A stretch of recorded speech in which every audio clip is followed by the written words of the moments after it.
The bridge of the Eternal Dominion stretched out like a metallic cathedral, its walls pulsing with dark energy that seemed to breathe with malevolent life. Commander Kyung-ho sat motionless on his throne, carved from the crystallized screams of 1,000 dying worlds. The massive chair towered 15 feet high, its surface reflecting the terror of every soul that had ever gazed upon it. For 3,000 years, Kyung-ho had ruled the Varan Empire with absolute power.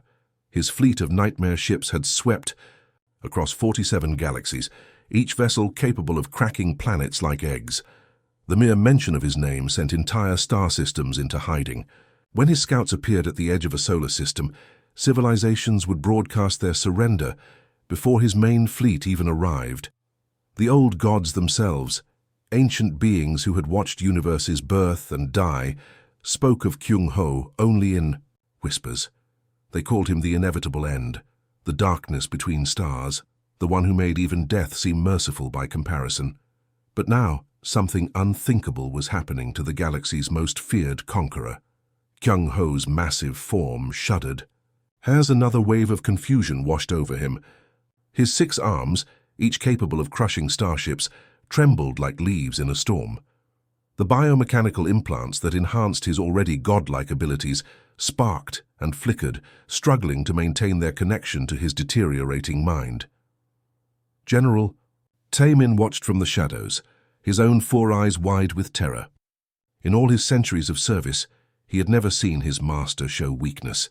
The sight filled him with dread that went beyond mere fear for his own life. If Commander Kyung-ho could fall, what hope did any of them have? The tactical display. "My lord," Taemin ventured carefully, gesturing toward the holographic map showing their empire's territories. "You were reviewing the Andorian sector." Kyung-ho stared at the swirling lights for long moments, his expression blank. "Andorian," he repeated slowly, as if tasting an unfamiliar word. "I conquered it, didn't I? The crystal beings who sang as they died?" "Yes, my lord. 200 years ago, you turned their homeworld into a monument of glass and bone." "I remember," Kyung-ho said, but his voice carried uncertainty that chilled every being on the bridge.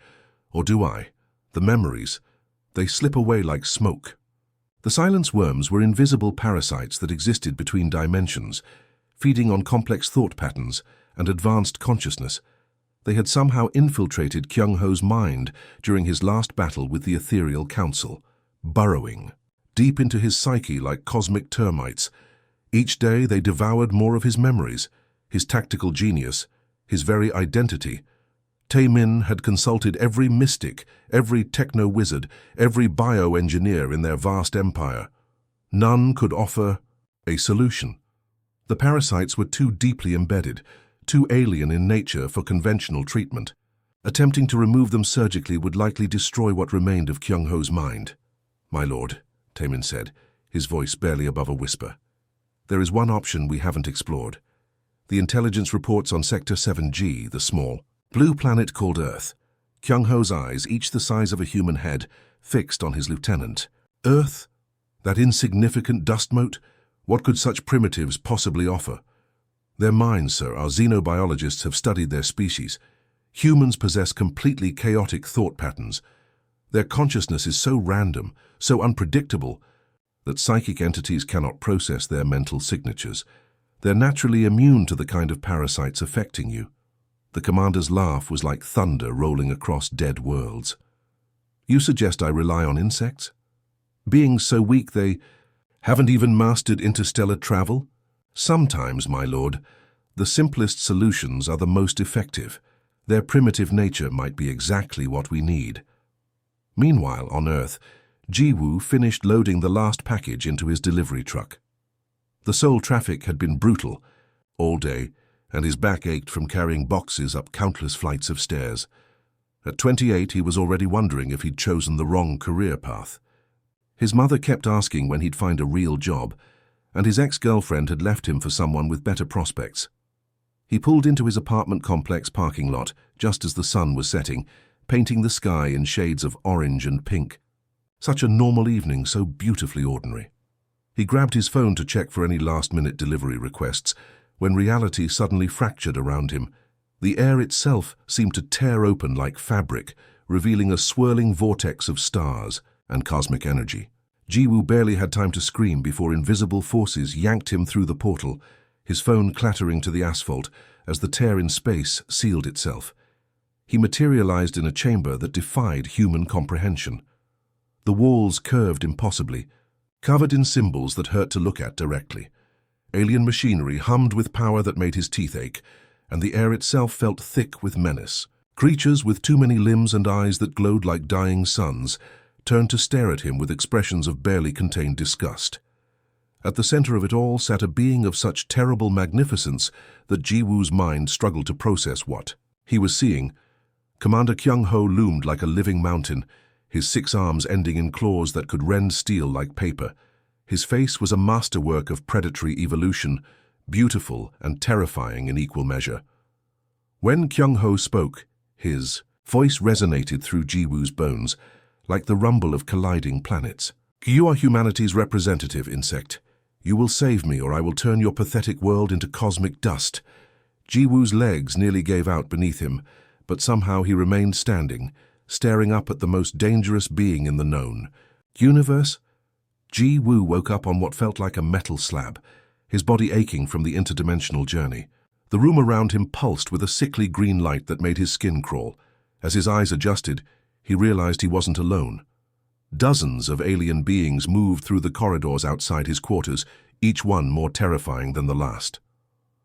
Creature with 8 spider-like legs and crystalline skin skittered past his doorway, its multiple eyes glowing like molten gold. Behind it walked something that looked like a walking tree made of metal and bone, its branches clicking together with each step. Every being he saw radiated an aura of violence and barely contained aggression. The worst part wasn't their appearance, though. It was the way they looked at him. Jiwoo had grown up dealing with people who looked down on delivery drivers, but this was different. These creatures stared at him like he was something they'd scrape off their boots if they had boots. Their whispers followed him wherever he went, filled with words he couldn't understand, but whose meaning was crystal clear. "Pathetic flesh bag," one hissed as he passed. "Why does the commander waste time with this worm?" another growled. "We should feed it to the void sharks and find a real solution," a third suggested, its voice like grinding metal. Jiwoo tried to ignore them, but after 12 hours of constant mockery and barely hidden threats, his nerves were completely shot. He'd gone from delivering packages in Seoul to being trapped on a nightmare ship filled with galactic predators who wanted nothing more than to see him disappear. Lieutenant Haijin found him huddled in his quarters, staring at the wall with shell-shocked eyes. Unlike the other crew members, she walked on 2 legs and had features that were almost human, except for the silver scales that covered half her face and the way her eyes shifted colors based on her mood. "You need to eat," she said, setting down a tray of something that might have been food. It glowed faintly and smelled like burnt ozone. "I'm not hungry," Jiwoo replied, which was a lie. He was starving, but everything on this ship looked like it might dissolve his stomach. "The nutrient paste is specially formulated for your species. Our biolabs analyzed your cellular structure and created something your primitive digestive system can handle." "You keep calling me primitive," Jiwoo said, finally looking at her. "Is that supposed to make me feel better?" Haijin's eyes shifted from red to orange, which he was learning meant confusion. "I'm simply stating facts. Your species has barely developed fusion technology. You still use chemical rockets to escape your planetary gravity well. By galactic standards, you're practically Stone Age. And yet, here I am. Apparently, your only hope." "Yes," she admitted, her scales darkening, "which frustrates me beyond measure." They walked through corridors that seemed to stretch into infinity, the walls lined with windows, showing the cosmic void outside. Massive ships drifted in formation around them, each one the size of a city. Robot maintenance crews skittered along, the hull like mechanical spiders, their work lights creating patterns of blue and white against the darkness. "This is just one battle group," Haijin explained as they passed a viewing portal. "Commander Kyung-ho commands 12,000 ships like this one. Each vessel carries enough firepower to sterilize a planet." Jiwoo stopped walking, staring out at the fleet. "And he's losing his mind." The silence worms feed on complex thought patterns, she said, her voice dropping to a whisper. The more intelligent and sophisticated a mind, the more nourishing it is for them. Commander Kyung-ho's consciousness spans multiple dimensions. His tactical genius has orchestrated campaigns across entire galactic clusters. To the parasites, his mind is like a feast that never ends. But they can't eat my thoughts because I'm too stupid. Your brain operates on pure chaos, Ye-jin said, and for the first time she almost sounded impressed. Human consciousness jumps from topic to topic with no logical pattern. You think about your work, then wonder what you'll eat for dinner, then remember something embarrassing from childhood, then worry about paying bills. It's completely random. They entered Kyung-ho's private chambers, a space that could have housed an entire apartment building. The commander sat hunched over a holographic display showing star charts that shifted and changed like living things. Ships moved across the display in complex patterns, but Ji-woo could see that Kyung-ho was struggling to understand what he was looking at. The Andromedian front, Kyung-ho muttered, his massive fingers tracing invisible lines through the projection. I deployed the 7th Fleet there. Or was it the 9th? The crystal singers, they harmonized as they burned, beautiful, terrible. His voice trailed off, and for several minutes he sat in complete silence, staring at data he could no longer process. How long has he been like this? Ji-woo asked, surprised by the sympathy in his own voice. 3 cycles. He loses more of himself each day, Ye-jin replied. Soon, there will be nothing left but an empty shell with godlike power, a weapon without a mind to guide it. Ji-woo studied the commander's condition with the practical eye of someone who dealt with confused elderly customers on his delivery routes. He'd learned to be patient with people whose minds weren't working properly, to look past their confusion and find ways to help them. Has anyone tried understanding what these parasites actually want? He asked. Ye-jin's eyes flashed bright green. They're parasites. They want to feed. Maybe, Ji-woo said slowly. But every living thing has a purpose beyond just eating. Even parasites serve some function in nature. What if they're not just hungry? What if they're looking for something specific? The communications array of the Eternal Dominion buzzed with increasing urgency as reports flooded in from across the galaxy. Ji-woo sat in the massive command center, surrounded by holographic displays that showed the slow collapse of an empire that had stood for 3,000 years. Rebellion in the Outer Rim, General Taemin announced, his 4 eyes glowing with stress. The Zephyrian Council has declared independence and seized control of 17 star systems. Another officer, a creature that looked like a walking nightmare made of shadow and bone, stepped forward. The crystalline hegemony is mobilizing their war fleets, sir. They're calling it a liberation campaign against the weakened tyrant. Ji-woo watched the tactical displays with growing horror. Red warning lights spread across the galactic map like a disease. Fleets that had once cowered before Kyung-ho's name were now racing toward the Empire's core worlds, sensing blood in the water. How many are coming? Ji-woo asked. Conservative estimates put it at 40,000 ships, Ye-jin replied, her scales shifting to deep purple with worry. The Void Hunters alone are bringing their entire armada. They've been waiting centuries for this chance. In his private chambers, Commander Kyung-ho sat motionless for hours at a time, his massive form hunched over control panels he could no longer operate. Sometimes he would reach for holographic buttons that weren't there, or give orders to generals who had died centuries ago. The most feared being in the galaxy was becoming a shadow of himself. Ji-woo had spent the past week learning to use the ship's bioscanners, machines so advanced they could analyze thoughts themselves. The technology was far beyond anything humans had developed, but desperation had made him a quick learner. What he discovered made his blood run cold. Look at this, he said to Ye-jin, pointing at the swirling patterns on his screen. The silence worms aren't randomly eating his memories. They're following specific neural pathways, searching through his experiences like someone looking through files. Searching for what? I think they're looking for information about something called the First War. Every memory they touch has some connection to ancient battles, prehistoric enemies, things that happened before your recorded history began. Ye-jin's eyes widened. The First War is legend. Stories older than the oldest civilizations. If it even happened, it was billions of years ago. What if it wasn't just a story? Their conversation was interrupted by alarms blaring throughout. The ship.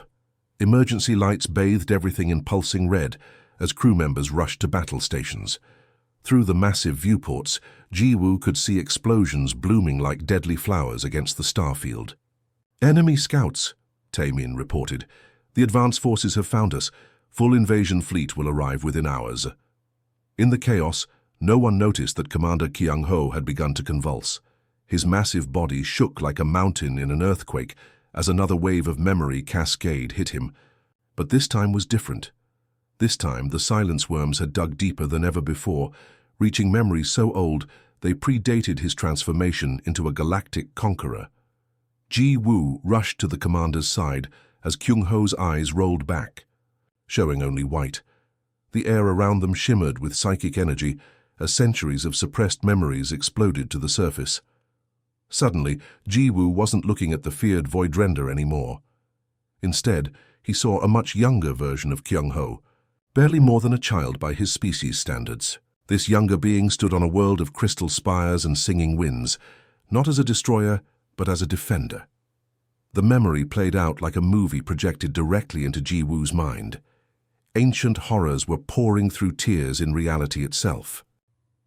Beings of pure hunger and malice that devoured entire planets for sport. Young Kyung-ho fought alongside others of his kind, desperately trying to protect their beautiful homeworld from cosmic predators that made his current enemies look like harmless insects. "We can't hold them," the memory version of Kyung-ho cried. "Out!" His voice filled with desperation rather than the cruel confidence Ji-woo had grown accustomed to. "They're too strong, too many."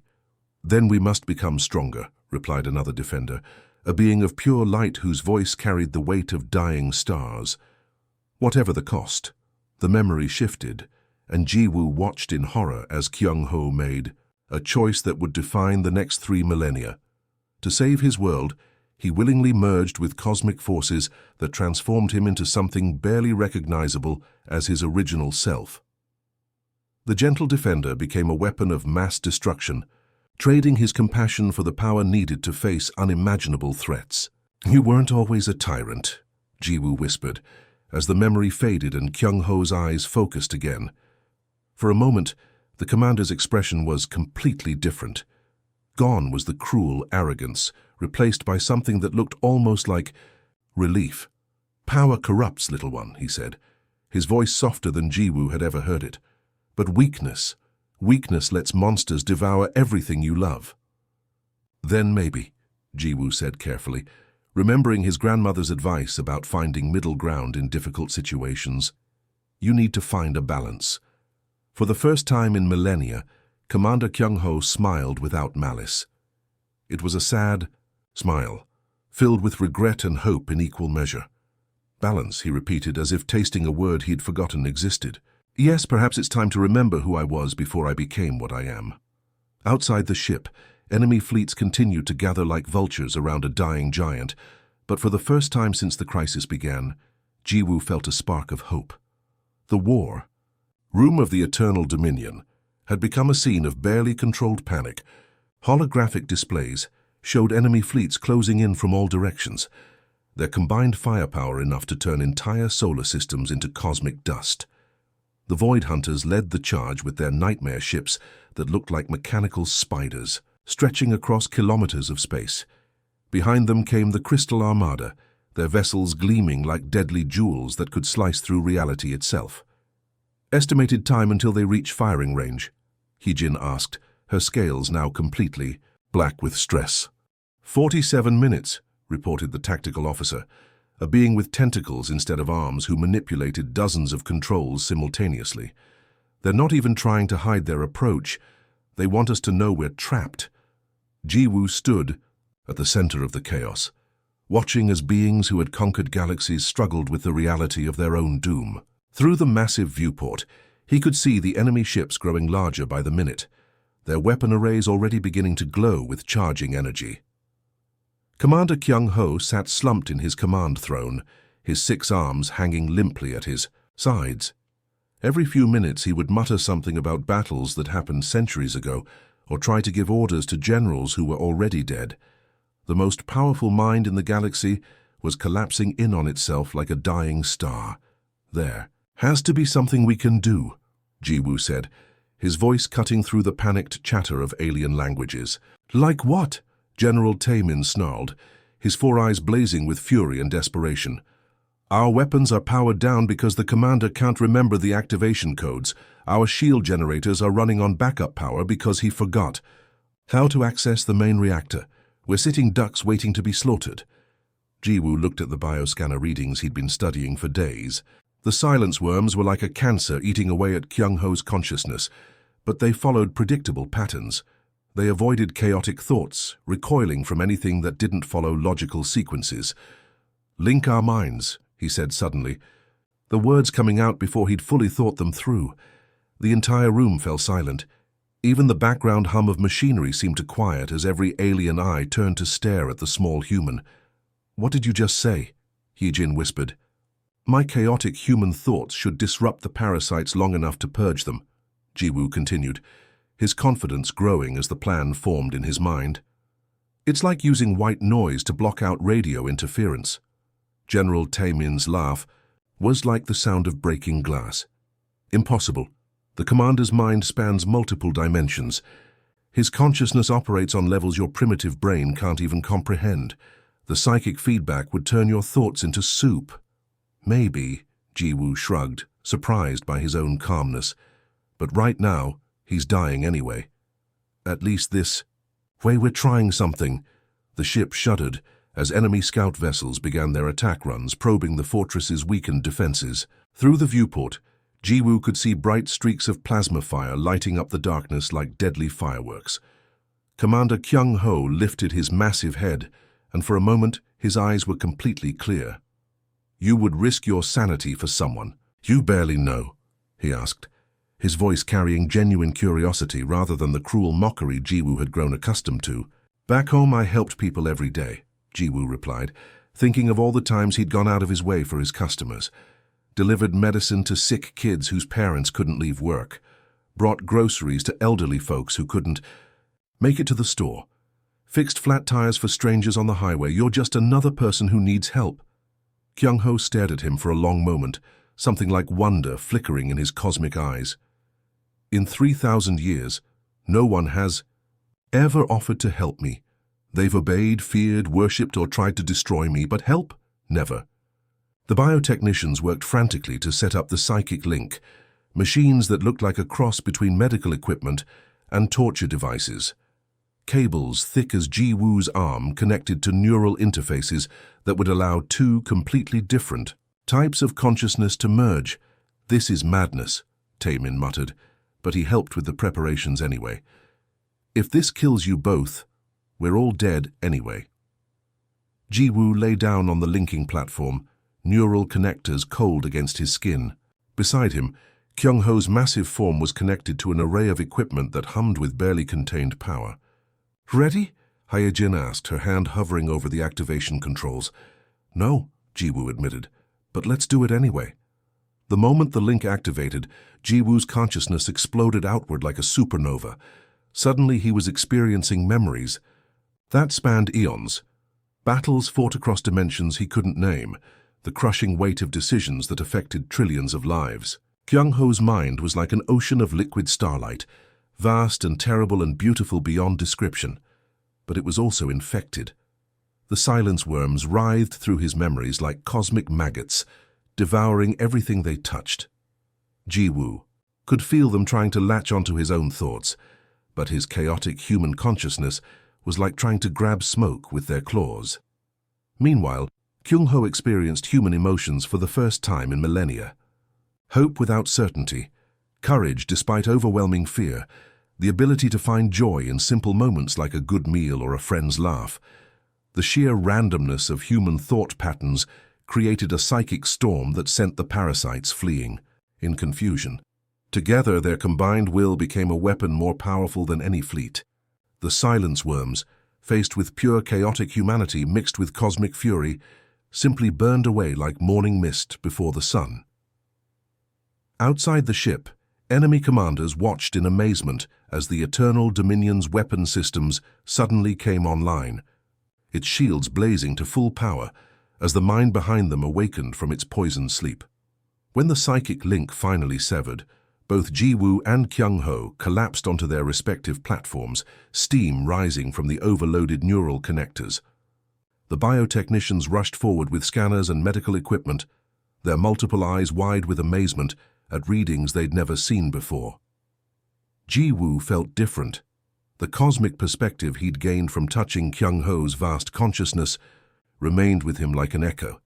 He could still feel the weight of galaxies, the flow of time across eons, the delicate balance that held reality together.